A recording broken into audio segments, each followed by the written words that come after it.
Just did my transmission fluid and filters on my Grand Cherokee. So, a few things to talk about here. I was kind of shocked at what I found. All this people are always talking about, you know, this, be careful with the screw on, be careful with the seal. There's quite a few things to talk about real quick here, just to make everything so much easier before you open this thing up.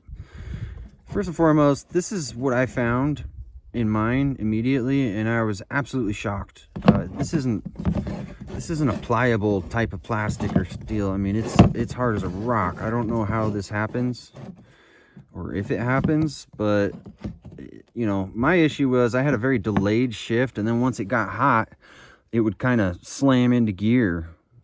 But that was at full operating temperature.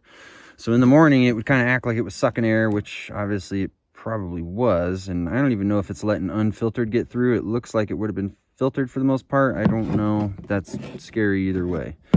Then let's move on to this guy.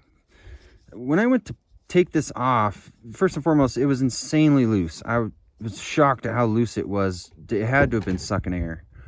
In addition to that, when I went to put the new one on, I noticed it was still leaking fluid past the seal here. It kept dripping and dripping and dripping.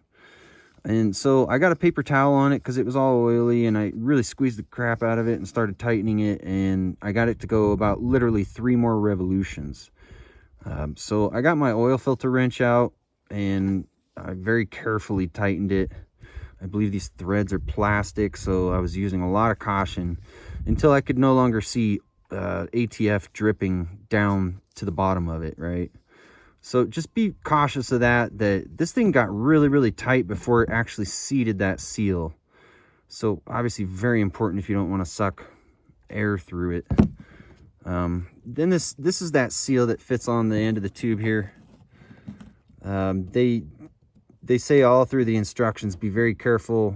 You need to pull the old one out and put this one in to the actual transmission, not onto here. Don't slip it onto here and then think everything's hunky-dory. This is a metal seal on the outside, so it actually does take a little effort to get it all the way in. I used a slide hammer with I have the perfect attachment to get it knocked in there, but I'm sure if you just got a socket and kind of tapped on it with a rubber mallet or something, you can get it to go in. It didn't take a lot of force to install, but to get it to remove, I needed this guy. That was almost critical because it's in a really awkward position to actually pull it out. So just a word to the wise, this guy was very helpful. Make sure you don't scratch nothing up. Be very careful with that, of course. And last things last here, this is the filter kit I got. I don't know if it's compatible with your particular transmission, but everybody loves Wix because Wix is awesome. And they included this really actually handy instruction manual that kind of shows you the difference between the 4-wheel drive and the 2-wheel drive. You might want to pause it here and just read this, because there was some really useful information on here about the differences and what to do here.